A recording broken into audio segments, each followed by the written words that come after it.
Going round in circles, got you stuck up in my head. Yeah, memories follow me left and right. I can feel over here, I can feel over here. You take up every corner of my mind.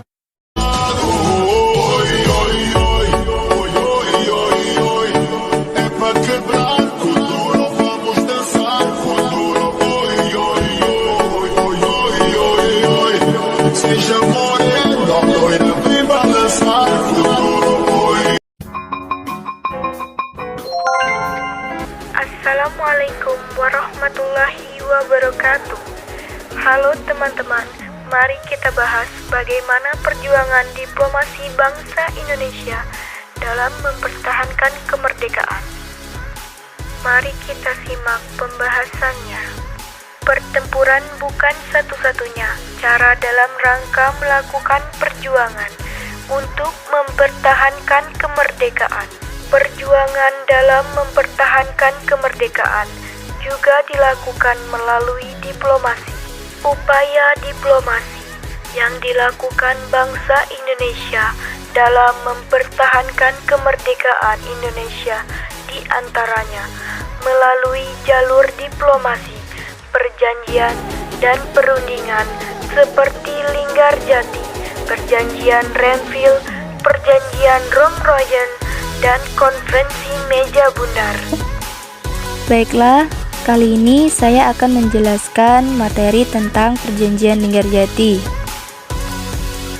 Perjanjian Linggarjati adalah perundingan antara Indonesia dan Belanda di Linggarjati, Jawa Barat, yang menghasilkan persetujuan mengenai status kemerdekaan Indonesia.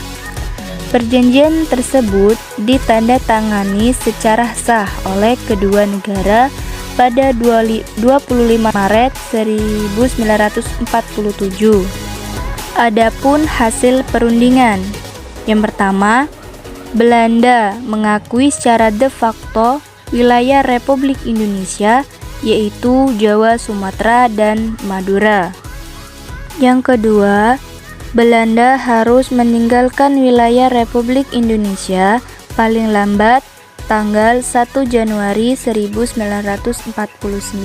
Yang ketiga, pihak Belanda dan Indonesia sepakat membentuk Negara Republik Indonesia Serikat atau RIS. 4. Dalam bentuk Republik Indonesia Serikat, Indonesia harus tergabung dalam Commonwealth atau Persemakmuran. Perjanjian Linggarjati ini menimbulkan pro dan kontra di kalangan masyarakat Indonesia. Namun, pelaksanaan hasil perundingan ini tidak berjalan mulus. Pada tanggal 20 Juli 1947, Gubernur Jenderal H.J. von Mock akhirnya menyatakan bahwa Belanda tidak terikat lagi dengan perjanjian ini. Pada tanggal 21 Juli 1947, meletuslah agresi militer Belanda I. Perjanjian Renville. Perjanjian ini dilakukan antara Indonesia dan Belanda. Di atas kapal perang Amerika Serikat USS Renville yang berlabuh di pelabuhan Tanjung Priuk, Jakarta. Perundingan dimulai pada tanggal 8 Desember tahun 1947. Perjanjian ini ditandatangani pada tanggal 17 Januari tahun 1948. Di Indonesia dipimpin oleh Amir Syarifuddin dan delegasi kerajaan Belanda dipimpin oleh R. Abdul Qadir Wijoyo Atmonojo. Perundingan ini ditengahi oleh Komisi 3 negara KTN, yaitu Amerika Serikat, Australia, dan Belgia. Hasil perundingan: 1. Belanda hanya mengakui Jawa Tengah, Yogyakarta, dan Sumatera sebagai bagian wilayah Republik Indonesia. Disetujui sebuah garis yang memisahkan wilayah Indonesia dan negara penduduk Belanda. 3. TNI harus ditarik mundur dari daerah-daerah kantongnya di wilayah penduduknya. di Jawa Barat dan Jawa Timur. Perjanjian Rumroyen. Perjanjian ini dimulai pada tanggal 14 April 1948 dan ditandatangani pada tanggal 7 Mei 1949 di Hotel Des Indes, Jakarta. Nama perjanjian ini diambil dari kedua pemimpin delegasi, Muhammad Roim dan Herman van Rompuy. Tujuan perjanjian ini adalah untuk menyelesaikan beberapa masalah mengenai kemerdekaan Indonesia sebelum konferensi meja bundar di Den Haag. Adapun hasil pertemuannya sebagai berikut. Yang pertama, Angkatan Bersenjata Indonesia akan menghentikan semua aktivitas gerilya. Pemerintah Republik Indonesia akan menghadiri konferensi meja bundar. Yang kedua, pemerintah Republik Indonesia dikembalikan ke Yogyakarta. Dan yang ketiga, Angkatan Bersenjata Belanda akan menghentikan semua operasi militer dan membebaskan semua tawanan perang. Konferensi meja bundar. Perundingan Fort-Royal ditindaklanjuti konferensi meja bundar atau yang kita sebut dengan KMB. Konferensi meja bundar dilaksanakan pada tanggal 23 Agustus 1949 sampai 2 November 1949 di The Hague, Belanda. Hasil KMB. 1. Belanda mengakui RI sebagai negara merdeka dan berdaulat. 2. Status Irian Barat diselesaikan dalam waktu setahun sesudah pengakuan kedaulatan. 3. Akan dibentuk Uni Indonesia Belanda. 4. RIS mengembalikan hak Belanda dan memberikan hak konsesi dan izin baru untuk perusahaan-perusahaan Belanda. 5. Pengambil alihan utang Hindia Belanda oleh Republik Indonesia Serikat. Di tengah-tengah upaya mencari kesepakatan dalam pelaksanaan isi persetujuan Linggarjati, ternyata Belanda terus melakukan tindakan yang justru bertentangan dengan isi persetujuan Linggarjati. Selain mensponsori pembentukan pemerintahan boneka, Belanda juga terus memasukkan kekuatan tentaranya. Pada tanggal 27 Mei 1947, Belanda mengirim ultimatum yang berisi: yang pertama, pembentukan pemerintahan federal sementara, pemerintahan darurat secara bersama. Yang kedua, pembentukan Dewan Urusan Luar Negeri. Yang ketiga, Dewan Urusan Luar Negeri bertanggung jawab atas pelaksanaan ekspor, impor, dan devisa. Yang keempat, pembentukan pasukan keamanan dan ketertiban bersama. Pada prinsipnya, Kabinet Syahrir yang jatuh pada Juni 1947 dapat menerima beberapa usulan, tetapi menolak mengenai pembentukan pasukan keamanan bersama di wilayah Republik Indonesia. Kabinet Amir Syarifuddin dibentuk 3 Juli 1947 juga menolak pembentukan pasukan keamanan bersama di wilayah RI. Tanggal 30 Juli 1947, India dan Australia mengajukan permintaan resmi agar masalah Indonesia dan Belanda dimasukkan dalam agenda Dewan Keamanan PBB.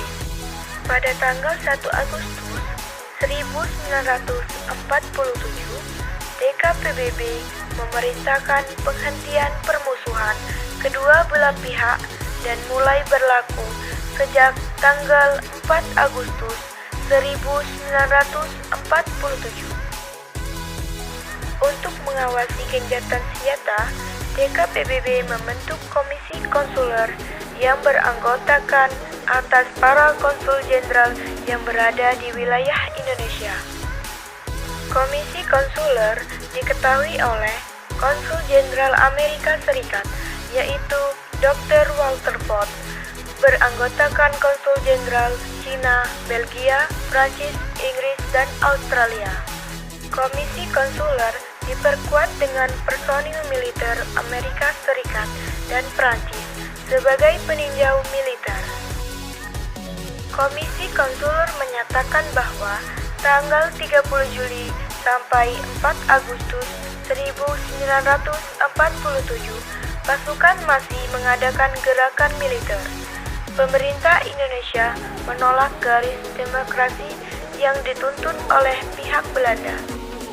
Pada tanggal 3 Agustus 1947, Belanda menerima resolusi DKPBB dan memerintahkan kepada Van Mock untuk menghentikan tembak-menembak. Pelaksanaan dimulai malam hari, tanggal 4 Agustus 1947. Pada tanggal 14 Agustus 1947, dibuka sidang keamanan PBB. Indonesia yang hadir antara lain Sultan Syahrir. Dalam pidatonya, Syaril menegaskan bahwa untuk mengakhiri berbagai pelanggaran dan menghentikan pertempuran perlu dibentuk komisi pengawas. Pada tanggal 25 Agustus 1947, DKPBB menerima usulan Amerika Serikat tentang pembentukan Committee of Good Office, Komisi Jasa-Jasa Baik, atau lebih dikenal dengan Komisi Tiga Negara yang disebut dengan KTN. Belanda menunjuk Belgia sebagai anggotanya, sedangkan Indonesia menunjuk Australia. Belanda dan Indonesia memilih negara pihak ketiga, yaitu Amerika. Komisi terbentuk tanggal 18 September 1947. Belanda terus mendesak wilayah dan melakukan perluasan wilayah kedudukannya. Pada tanggal 29 Agustus 1947, secara sepihak, Van Mock memproklamasikan garis demokrasi Van Mock, yaitu garis batas antara daerah penduduk Belanda dan wilayah Republik Indonesia. Dampak positif dan negatif agresi militer Belanda I bagi Indonesia. Dampak positifnya yang pertama yaitu dukungan dunia internasional kepada Belanda menurun sedikitnya. Indonesia mendapat banyak dukungan dan simpati dari negara-negara di dunia. Yang kedua yaitu beberapa negara mengakui kemerdekaan Indonesia secara de jure. Yang ketiga, posisi Indonesia dalam perjanjian internasional semakin kuat. Dan ada pula dampak negatifnya. Yang pertama, yaitu melahirkan kekuatan militer Indonesia. Yang kedua, wilayah Indonesia menjadi semakin sempit. Dan yang ketiga, banyak korban dari Indonesia baik tentara maupun masyarakat sipil. Yang keempat, mempengaruhi ekonomi negara. Yang kelima, mengganggu stabilitas politik Indonesia.